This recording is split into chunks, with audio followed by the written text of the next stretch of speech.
Esta es una emisión de crítica artística y periodística. Todas las personas que aquí aparecen fueron grabadas con su autorización, y cualquier opinión y o información transmitida refleja el punto de vista de su autor, mas no el de TV Azteca. ¿Su nombre completo cuál es, perdón? José Luis Calva Cepeda. Como probable responsable de los delitos de homicidio calificado y respeto a los cadáveres.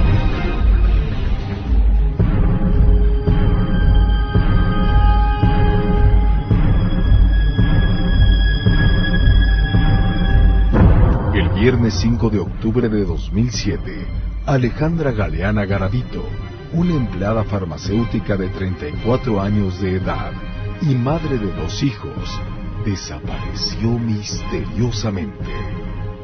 24 horas después, familiares y amigos comenzaron una desesperada búsqueda. Él negaba que la había visto y cuando mamá pudo verlo, ella fue la que se dio cuenta de que él traía rasguños en los brazos. Agentes de la policía judicial acudieron al domicilio de su pareja sentimental, el poeta y escritor José Luis Calva Cepeda, para inspeccionar su departamento ante las sospechas de que ahí ocultaba a Alejandra Galeana. Se le ofreció abrirnos. Entra, cierra la puerta por dentro, sale corriendo y se oye un cristalazo, ¿no? El descubrimiento que minutos después harían los agentes fue aterrador. En la parte del congelador estaba la mano y una parte del antebrazo derecho. Todavía tenía restos de carne. Sobre la estufa estaba la sartén en la que había cocinado carne.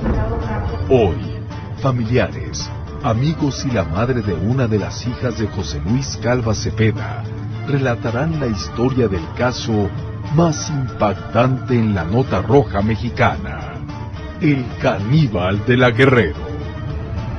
Ella sabía que nada más la había matado, más no que la había mutilado. Le clavó así los dientes en la cabeza al muchacho. Muerde, voltea a verme nada más y él traía un pedazo de cuero cabelludo. El departamento de Calva Cepeda se convierte en un sitio lleno de velas negras, carteles de caníbales, libros sobre brujería, novelas de terror. En 2007, un departamento en la colonia Guerrero se convirtió en el escenario de uno de los más crueles y espeluznantes crímenes de México. Un escritor, poeta, dramaturgo y actor llamado José Luis Calva Cepeda, y quien se jactaba de conquistar a las mujeres a través de sus encantos físicos y un lenguaje poético, saltó a la fama al pretender comer la carne de sus propias víctimas. Pero detrás del mito está una historia de orfandad, abandono, maltrato, violencia familiar y adicción que produjo el caso más reciente de canibalismo en México. Yo soy Atala Sarmiento y esta es la primera parte de la historia detrás del mito de El Caníbal de la Guerrero.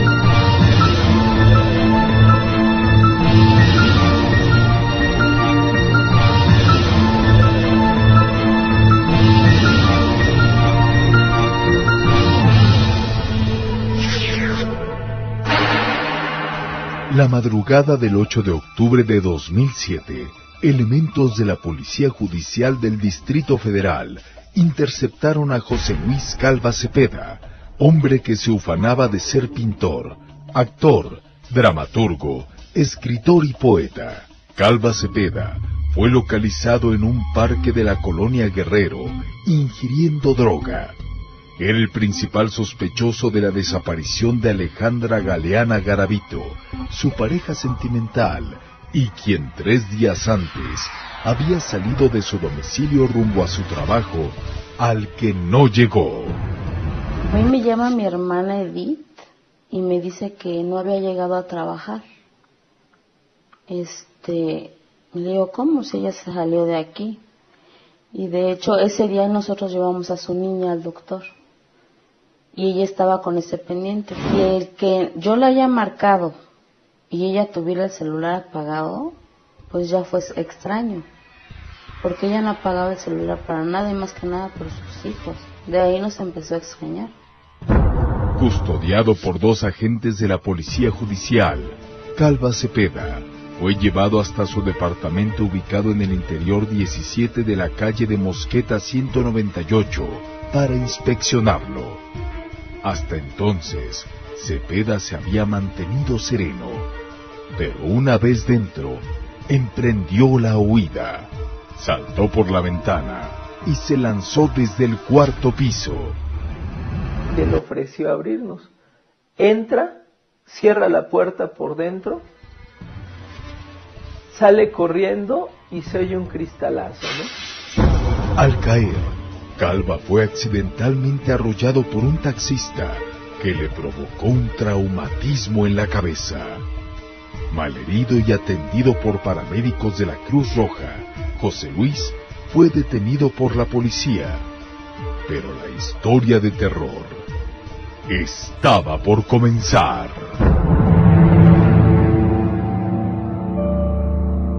Mientras Calva era trasladado a la Cruz Roja de Polanco, la Policía Judicial ingresó a su departamento, donde descubrió lo inimaginable. En la parte del congelador estaba la mano y una parte del antebrazo derecho. Todavía tenía restos de carne, pero estaba cruda. Y la pierna derecha igual estaba en el refrigerador en bolsas en la parte de abajo. Sobre la estufa estaba la sartén en la que había cocinado carne. Restos humanos fueron hallados en el interior de un closet, también dentro de una caja de cereal, y sobre la estufa, en una sartén, estaban trozos de carne asada que aparentemente estaban siendo comidos por Calva Cepeda. Esos restos eran presuntamente los de su novia, Alejandra Galeana Garavito.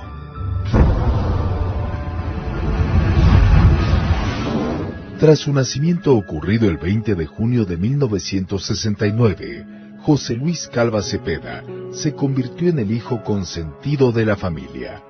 Disfrutó del amor, principalmente de su padre, Esteban Calva Pérez, un próspero comerciante de maquinaria pesada para la construcción.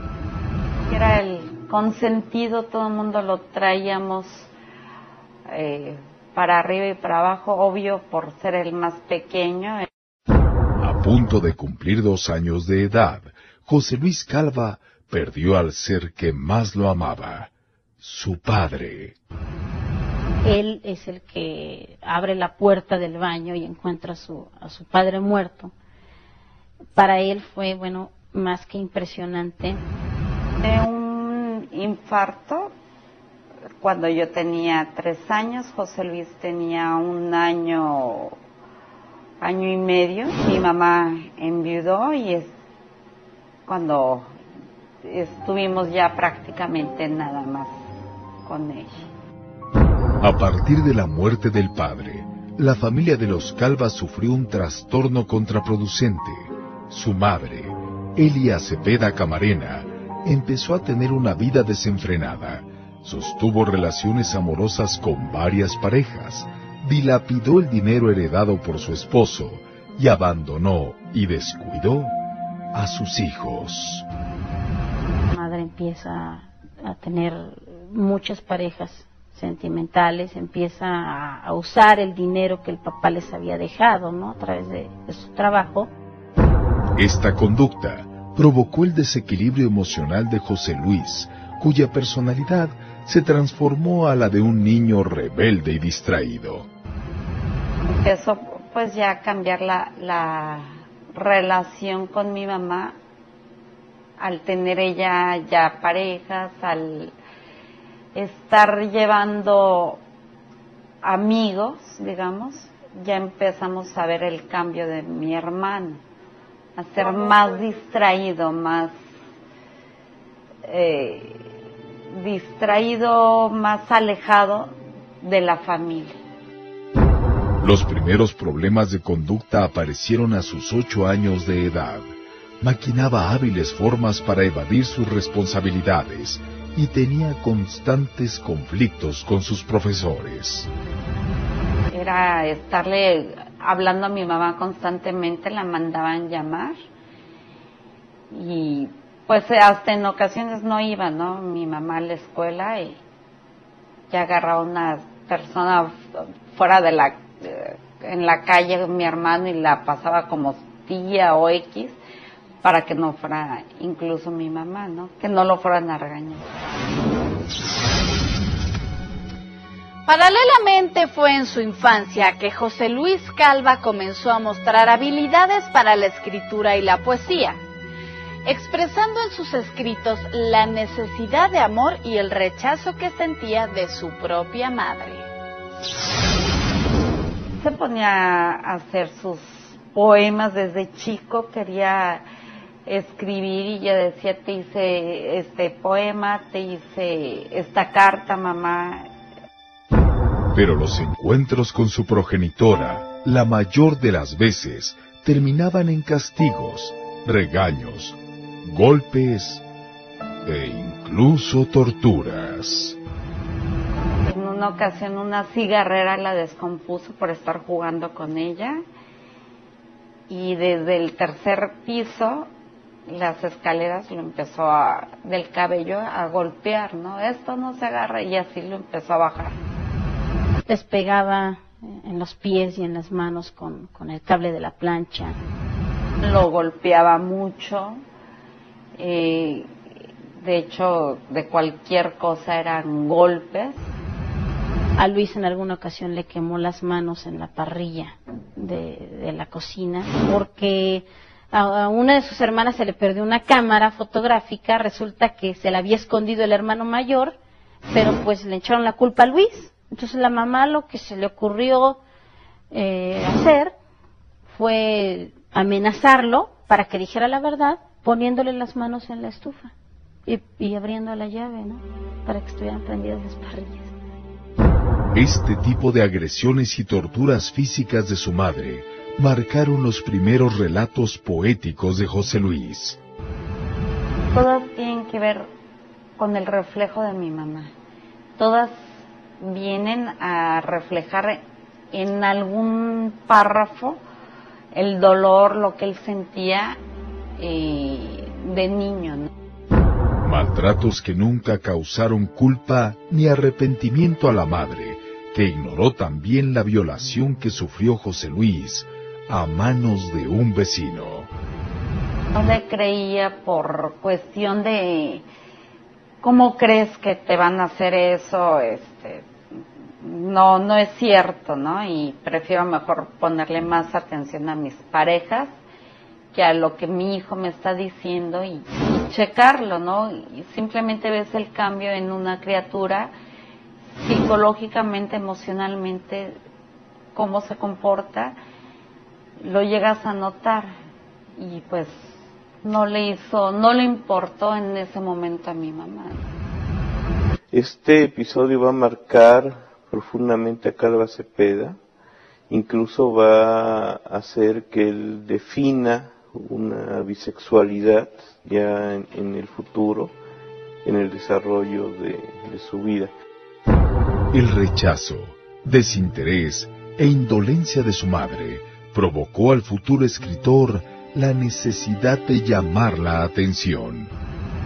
Que le dieran uno mucho cariño, mucha atención. Era el de que aquí estoy, ¿no? Yo también existo, yo también tengo, siento. Buscaba mucho el apapacho, el abrazo. Amor que nunca le dio su madre, quien entregó sus caricias y amores a sus amantes. Uno de ellos, el padre de Elena, media hermana de José Luis, intentó violar a Claudia Fabiola, otra de sus hermanas. Él estaba ya acostado y estaba dormido en su cuarto. Él compartía el cuarto con Claudia. Y a Claudia la llama de repente el padrastro. Mi hermano empieza a oír que empiezo yo a gritar y a llorar, y entra mi hermano a defenderme, a golpear a esta persona, a Manuel, y a quitármelo. Cuando me quita, mi hermano lo primero que dice, corre y vete.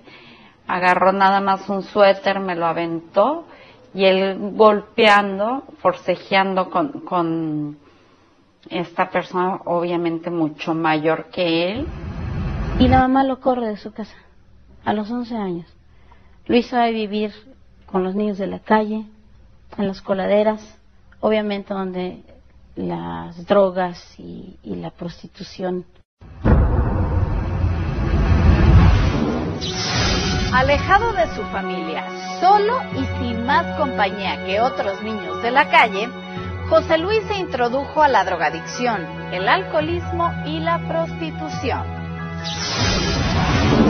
Me tocó ir incluso a buscarlo, ¿no? A un cuarto donde estaba completamente una persona de la calle, o sea, con costras de mugre incluso,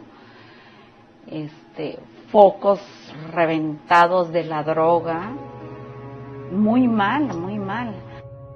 Su hermana Fabiola fue quien lo ayudó internándolo en un centro de rehabilitación para drogadictos. Lo llevé y lo interné, estuvo 3 meses nada más, porque lo maltrataban. Ya cuando vi que sí lo golpeaban, pues lo saqué, ¿no?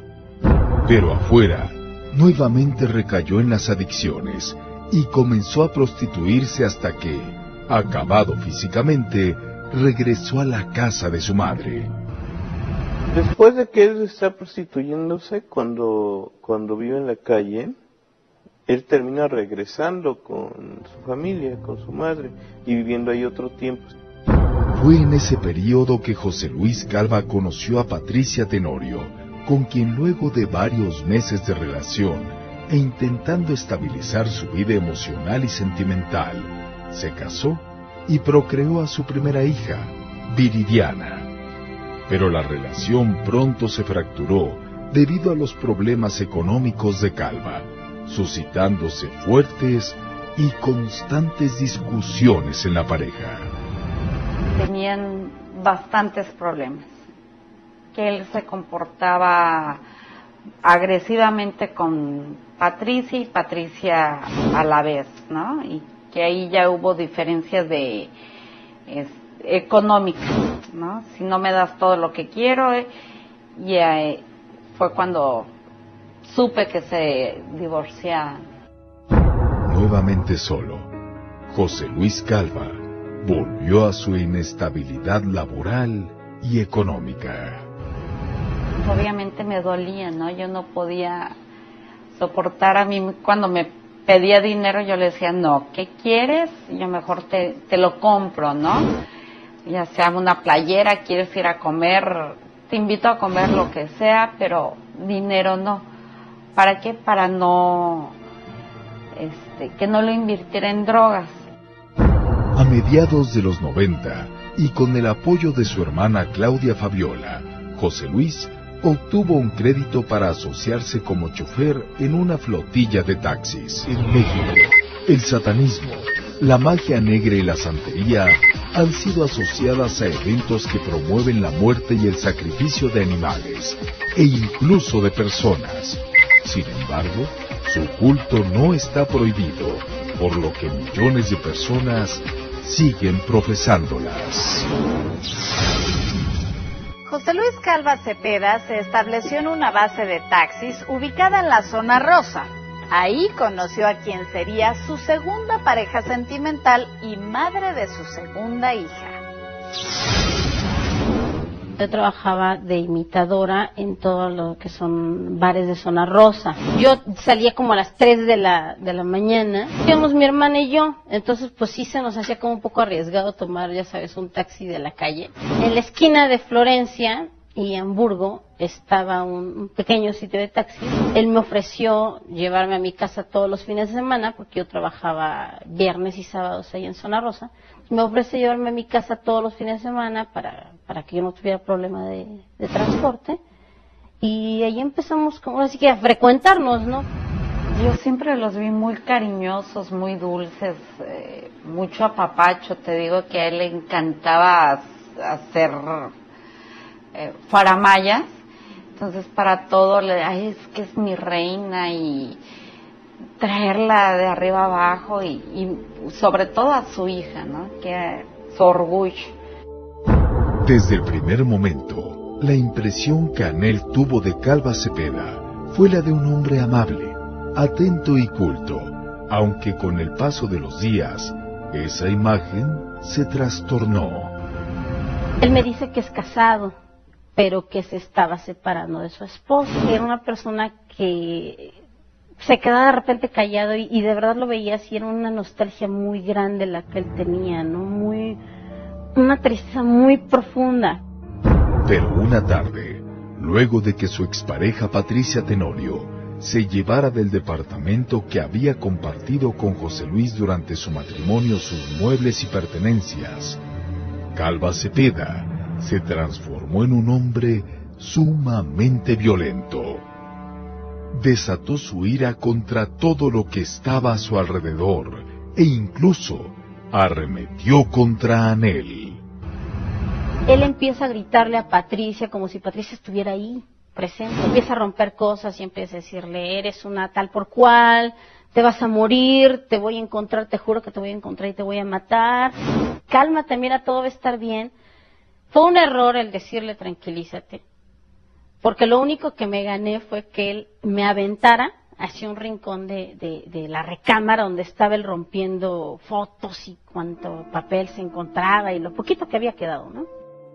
Pese a haber sido testigo de esa ira, Anel continuó con Calva, a pesar de las advertencias de su madre.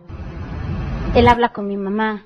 Y me dice, oye, señores, que queremos formalizarlo, estoy muy a gusto con su hija me ha ayudado muchísimo. Mi mamá sí me dijo, ten mucho cuidado, hija, hay algo que no me está gustando, tiene algo raro, vete con cuidado, nada más. Y no se equivocaba, las adicciones de Calva Cepeda resurgieron.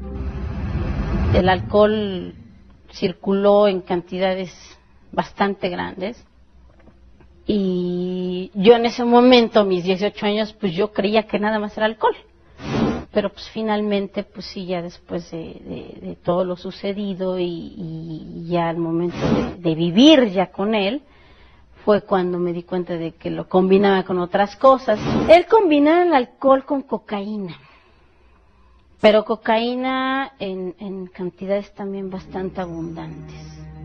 Una noche, Calva pidió a Anel lo acompañara a la zona rosa en busca de una dosis de droga. Estando en la calle de Hamburgo, ocurrió el suceso que descubrió las tendencias antropófagas de José Luis. Luis había tirado de su bicicleta a un muchacho, a un soldado, un chavo del ejército. Lo había tumbado literalmente de su bicicleta y lo estaba golpeando, pero bueno, de una manera infame.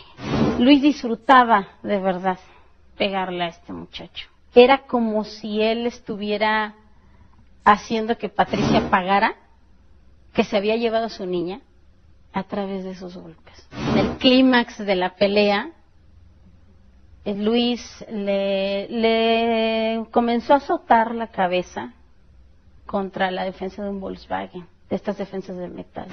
Cada que Luis levantaba la cabeza del muchacho, eran pellejos lo que se iba desprendiendo.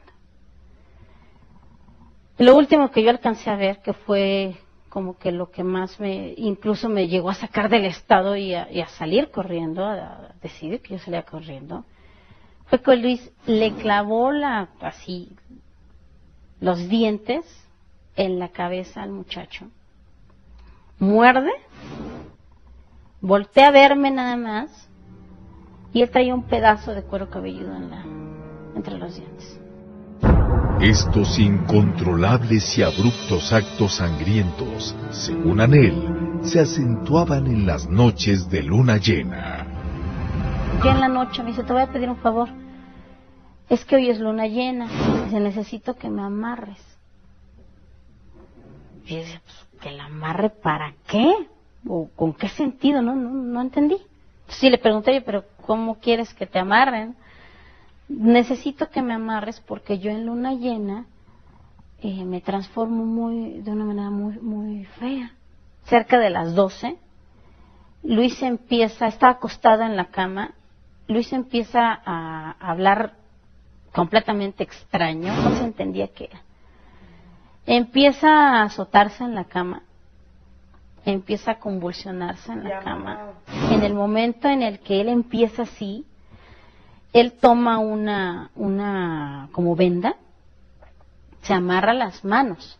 Él solo se amarra las manos, usando la boca, y se avienta en la cama con todo este rollo como de posesión. El hombre se azotaba contra las paredes, se azotaba en la cama, espuma por la boca y demás. Esta aparente posesión diabólica tenía el siguiente origen. Me dijo que él, cuando era chico, que él conoció a una señora que era como conocida de su mamá, que era una señora que se dedicaba a la santería. Esta señora alguna vez lo llamó y le dijo que él tenía una misión muy especial. Y que a raíz de eso él tenía sueños muy raros, que soñaba demonios, que soñaba, muertes, o sea, ya sabes, todo el lado oscuro de la magia, ¿no? De la magia negra. El departamento de Calva Cepeda se convierte en un sitio lleno de velas negras, carteles de caníbales, libros sobre brujería, novelas de terror, y aquí viene un detalle muy importante, una cuna. Esa cuna le pertenecía a una de sus hijas junto con ropa de bebé, pero él se la había llevado. Pese a lo anterior, Anel se embarazó de José Luis Calva. En mi caso, el lado sexual pasaba a un segundo, tercer término, porque me daba miedo. Él al principio pues me dice, no, mira, es que no te voy a lastimar. Una relación sexual con él, ya avanzada la relación entre nosotros, era terrible. Era terrible porque era estar llorando en el momento. Llorando por saberte humillada, llorando por saberte ultrajada, por sentirte mal.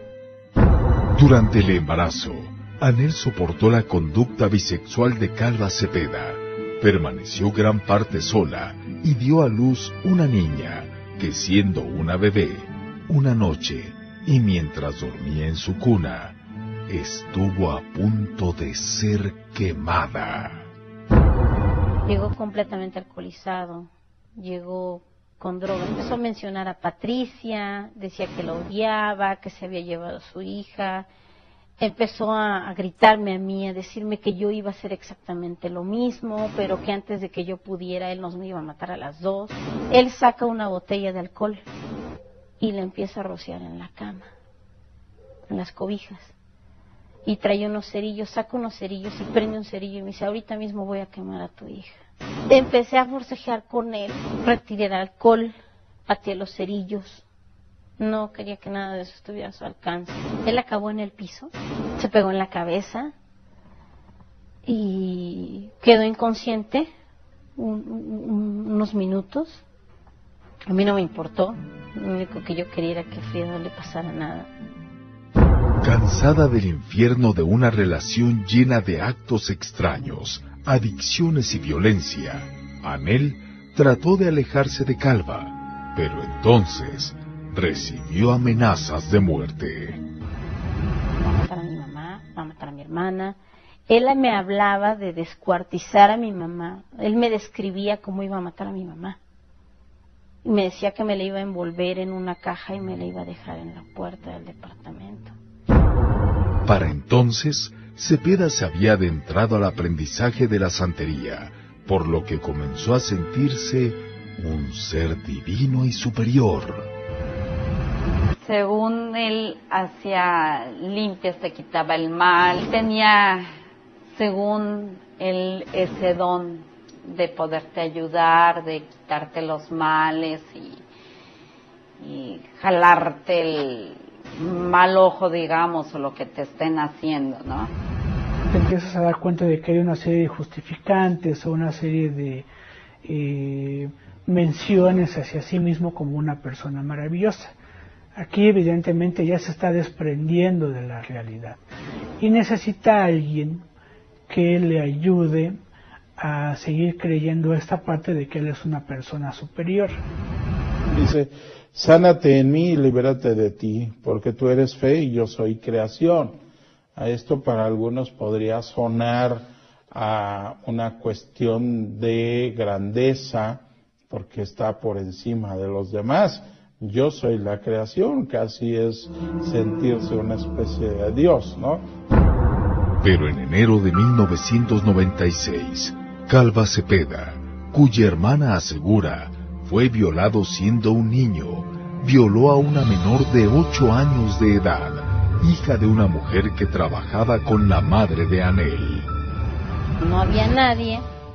Luis toca a la niña, comienza con todo esto del abuso, empieza a abusar de ella. Y pues ella con 8 años, ¿qué podía hacer? No había nadie en la casa que le ayudara. Cuando comete una violación con una criatura es porque estás enfermo. La mamá de Anel levantó la denuncia que llevó a Calva Cepeda a ser detenido y trasladado a un reclusorio. Esto permitió a Anel alejarse de la vida de José Luis Calva Cepeda. Aunque José Luis Calva se decía partidario de escritores como Jaime Sabines, Paulo Coelho y Pablo Neruda, en sus escritos nunca se reflejó esa influencia. Tampoco la venta que aseguró haber logrado de más de 10,000 ejemplares de sus poemas, los que en realidad comercializaba en plazas públicas y de mano en mano. Está todo el tiempo escribiendo y vertiendo su pensamiento en palabras. Escribe muchísimo, escribe teatro, escribe historias de terror, escribe poemas y él mismo los edita y los vende. Empieza a venderlos en Coyoacán, en la Condesa, en la Colonia Roma, en el Tianguis del Chopo. Son cuadernillos que él fotocopia y los vende, y también hojitas sueltas.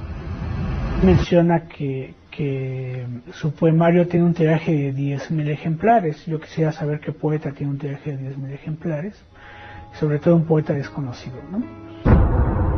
Su obra tenía una constante y marcada influencia descriptiva sobre actos de laceración, sadismo y canibalismo. Comienza a elaborar historias de terror, sobre todo a raíz de que lee novelas del género. Cuando es detenido, en su casa encuentran muchos libros, Psicosis de Robert Bloch, la novela en la que se basó la película de Hitchcock. También comienza a frecuentar el cine, películas de terror, películas sobre caníbales. Era un admirador del personaje Hannibal Lecter, incluso tenía un póster en su casa y la portada de uno de sus libros, que se titula Instintos Caníbales, lleva también una imagen de Anthony Hopkins caracterizando a este personaje con la máscara de hockey puesta. En 2003, José Luis conoció a Juan Carlos Monroy Pérez, un homosexual de 29 años de edad, con quien se involucró sentimentalmente. Fue justamente Monroy quien le presentó a Verónica Consuelo Hernández Casarrubia, empleada de una tienda farmacéutica, de quien José Luis se hizo amigo. Al igual que las anteriores parejas de Calva Cepeda, Verónica también quedó prendada por sus galanterías, relación que disgustó desde un principio a su madre, Judith Casarrubia. No obstante, la pareja comenzó a vivir junta pese a los maltratos físicos y psicológicos que el poeta y escritor ejercía sobre Verónica y sus hijas. El 20 de marzo de 2004, José Luis quitó a Verónica 150,000 pesos, que eran el pago de su indemnización en la farmacia, y luego le exigió lo acompañara junto con sus hijas a dejar a su hermano Jorge en su domicilio en Naucalpan. Ese día, Cepeda estaba drogado y alcoholizado y agredió ferozmente a Verónica. Él se pone celoso de su sobrino y golpea a mi hija que porque estaba de loca con él. La golpeó muy feo en la cara, estaba toda muy golpeada. Traía la boca abierta, la nariz hasta sangrando, hinchada de la cara. Le había pegado en los dedos porque la tiró y la pateó. Aparte de los golpes de puños, le dio de patadas en el piso. Se lo tuvieron que quitar porque era un energúmeno. Me llaman a mí antes de las 12 de la noche, la sobrina de José Luis, de nombre Diana Calva. Me dice que por favor fuera yo por mi hija, que porque su tío la había golpeado. Y que hiciera yo lo posible porque mi hija se retirara de él porque era una mala persona. Los hermanos de Verónica acudieron al llamado. Me comentan mis hijos que el hermano de José Luis, Jorge, llevaba como algo así escondido, como una pistola, y el sobrino también llevaban algo como para agredirlos. Mis hijos no iban en plan de guerra, lo único que queríamos es que recuperara a la hija. Él estuvo hablando el 21 en la mañana con ella, que le iba a regresar el dinero. No obstante las agresiones de que había sido víctima, Verónica y sus dos hijas regresaron al lado de Calva Cepeda. Yo le llamaba por teléfono que por favor se viniera, que trajera a los niños. Yo les decía a ellas, ¿cómo están? Bien, abuelita, bien. Pero no decía nada. ¿Por qué? Porque la mamá les dijo, no le diga nada a mi mamá. No, mamá, estoy bien. No, mamá, estoy bien. Por favor, obedece. Él amenazaba, gritaba y se ponía pesado. Y para que mi hija no tuviera problemas, entonces ellos accedían. Mi hija salía a comprar alguna cosa, las niñas se quedaban ahí. Eso era lo que, para que no se fuera ella. Pero las agresiones físicas para Verónica comenzaron a ser tan drásticas que finalmente decidió escapar. Cuando ella vio el peligro, y él le dijo, si tú te vas, mato a tus hijas, mato a tu hijo, a tu abuelo, y después me sigo con tu mamá y con tus hermanos. Así que ya lo sabes. Entonces ella sí le dio miedo. Durante un descuido, Verónica pudo llamar de un teléfono público a Cuthberto, un amigo de la familia Casarrubia, a quien explicó su grave situación. Le dije a ella, escápate, salte, tráete a las niñas, deja todo, pero vente, trae a las niñas. Verónica logró escapar, pero Calva Cepeda comenzó a acecharla. Él rondaba allí la casa porque él les habló por teléfono, según todo esto me comenta Cuthberto, que en una de esas de que las niñas estaban jugando con el celular, lo dejaron encendido. Y llama a y el que contesta es Cuthberto, amenazando que se iban a acordar de él, en fin, amenazas y amenazas. Verónica y sus hijas permanecieron protegidas en la casa de Cuthberto, pero el 24 de marzo, Casarrubia salió a la calle. No salió que a comprar medicamento porque los niños estaban malas, tenían gripa. Sale como a las 4 de la tarde, jamás en la vida volvimos a verlo. 5 días después, el cuerpo de Verónica fue hallado, desmembrado y mutilado junto a la barda del Panteón Civil de San Agustín, en Chimalhuacán, Estado de México. Un perro fue quien realizó el primer hallazgo que llevó a la policía a descubrir los restos. Los mete en bolsas de plástico color negro y las va a tirar a Chimalhuacán. Estaba en las cajas. Eran 2 cajas de huevo. El cuerpo de Verónica fue enviado al Servicio Médico Forense del Estado de México, sin identidad y sepultado en la fosa común.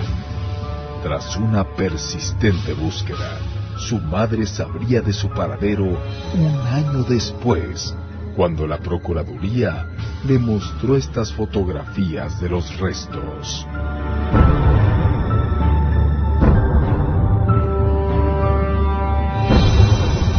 A ella le cortó los senos, le abrió el vientre, le sacó los pulmones, le cortó los glúteos, pero todo estaba dentro de la bolsa. No falta nada. En México han sido célebres los asesinos seriales, Goyo Cárdenas, las hermanas González Valenzuela, las Poquianchis y José Hernández Ramírez, pero solo uno, Gumaro de Dios, había sido capaz de matar y comerse a sus víctimas. A principios de 2003, José Luis Calva Cepeda, poeta, escritor y dramaturgo, comenzó a escribir textos narrativos, ensayos y guiones para videohomes. De hecho, el comediante Carlos Eduardo Rico adquirió una de sus obras. Él nos decía que estaba ensayando el tenorio cómico con Carlos Eduardo Rico. Y de hecho mi hermana una vez lo acompañó a un ensayo. Pero fue su tendencia a escribir poesía lo que le caracterizó. La mayoría de sus frases hacían alusión a la muerte, al suicidio y al asesinato. El 31 de octubre de 2006, José Luis Calva participó en 2 de sus monólogos, Requiem por un alma en pena y La parca viaja en el metro, en el Festival de Día de Muertos en el municipio de Ecatepec, Morelos. En sus monólogos volvieron a predominar vivencias sobre el desamor y el sufrimiento. Saqué la pistola que traía bajo el cinturón. Apuntó el arma. El tiro fue exacto entre los 2 ojos. Calva Cepeda se hizo asiduo lector de libros de santería y satanismo, así como a películas de temática sangrienta. En 2007, José Luis comenzó a frecuentar una farmacia de medicamentos similares cercana a su domicilio. En ese lugar, conoció a Alejandra Galeana Garavito, mujer de 32 años y madre de 2 hijos, que había fracasado en su matrimonio con Ignacio Macías. Es una persona demasiado posesiva, mayor que ella. Alejandra era una persona demasiado alegre, era extrovertida. Y como que esto no le gustaba al señor. De hecho, este señor le lleva 8 años a mi hermana. Mi hermana no era libre de usar una falda corta, de maquillarse, porque el señor decía que andaba con todo el mundo. O sea, era un infierno. Eso de que tengan a uno encerrado y no dejarnos ser como en realidad somos, para ella era horrible, pero más que nada lo toleraba por sus hijos. Esos maltratos se centraban psicológicamente en su aspecto físico. Mi hermana se enfermó, mi hermana ya padecía de la tiroides, empezó a tener problemas oculares, no había tratamiento por parte de la familia de este señor, y Alejandra pues ya no soportó maltratos psicológicos. Llegó un momento en que Alejandra no toleró y se separó. La separación de Alejandra le costó perder a sus hijos. Este hombre junto con su familia se los quitaron, los escondieron un tiempo en Michoacán, le hicieron la vida imposible, tanto con los niños y después legalmente, llegar al grado de que alguien le diera la custodia a un padre cuando a la edad que tenían los niños la merecía la madre. En 2006, Alejandra Galeana Garavito fue invitada por el periodista Sergio Sarmiento al programa de televisión La Entrevista, en la que defendió su derecho a tener y ver a sus hijos. Buscaba que se reconocieran sus derechos, derechos para ver a sus hijos, derechos para tener una convivencia con sus hijos, debido a que tenía un marido que se había llevado a los niños y ella había tenido que luchar en los tribunales para recuperar a sus hijos. Me dejaron entrar, me dejó entrar el papá de mis hijos a su casa y estuve con ellos todo el día. Teresita, a ti te gusta ver tanto a tu papá como a tu mamá, ¿verdad? ¿Tú los quieres a los dos? Vulnerable emocionalmente, Alejandra quedó prendada de José Luis por su simpatía, atenciones y aparente caballerosidad. Me platicó una vez José que él llegó a la farmacia y le escribió un poema o le enseñó un poema y le regaló una flor. Y así fue como él la empezó a ganar, la empezó a enamorar. La conquistó, sí. La conquistó, sí. Estaba deslumbrada, porque él le había hecho creer que era un gran escritor. En 15 días, Alejandra Galeana y José Luis Calva se hicieron novios. Cada que la veía, le llevaba a veces algún escrito, de una hojita, pero un poema pequeño y a veces una rosa. Estaba pues muy enamorada de él, obviamente. Era todo un caballero. Normalmente uno piensa que un delincuente o un asesino tiene unas ciertas características como pudieran ser, no sé, moreno, feo y mal encarado. Pero la verdad es que a lo largo de la carrera que he llevado y de las situaciones que he visto, tú puedes notar que no son requisitos. Obviamente era una persona bastante inteligente, era una persona preparada. Nos hablaba mucho de él, de un amigo que era escritor, que tenía muchas obras, que le iba muy bien. Mientras Calva Cepeda lograba sus propósitos sentimentales atrayendo la atención y cariño de Alejandra, simultáneamente convenció al propietario de un café internet llamado Deja Vu, situado a 2 locales de la farmacia en la que trabajaba Garavito. La obra se llamaba Requiem para un alma en pena. Cuando la leí, pues se me hizo así como muy tétrica, ¿no? Cuando estábamos ensayando la obra, haz de cuenta que llegaba Alejandra al lugar y este muchacho José, pues en cuanto llegaba, luego paraba la obra. Pero Alejandra, al paso de los meses, descubrió otra personalidad. En julio de 2007, José Luis comenzó a someterla a sus caprichos y a exigirle dinero para mantenerse. Hacía muchas cosas, no tenía un peso en la bolsa. Me imagino que él le decía que le había ido mal, yo creo, en su libro o algo, y le pedía prestado, y mi hermana pues ingenuamente iba y le daba. En septiembre de 2007, Alejandra Galeana Garavito decidió terminar con la relación, cansada del maltrato. Ella ya se había dado cuenta por sí sola que como que era muy extraño, cosas que no le habían gustado. El 5 de octubre, Alejandra Galeana Garavito salió, como lo hacía todos los días, rumbo a su trabajo en la farmacia de la Colonia Guerrero. Nunca llegó. Familiares y amigos comenzaron la búsqueda de Alejandra Galeana Garavito, pero fue a través de la intuición de su madre que se descubrió el más aterrador caso de canibalismo en México, cuyos detalles conoceremos en la segunda parte de La historia detrás del mito de El caníbal de la Guerrero.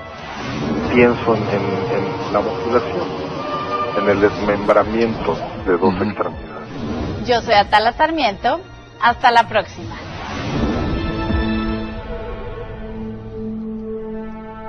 Hasta la próxima.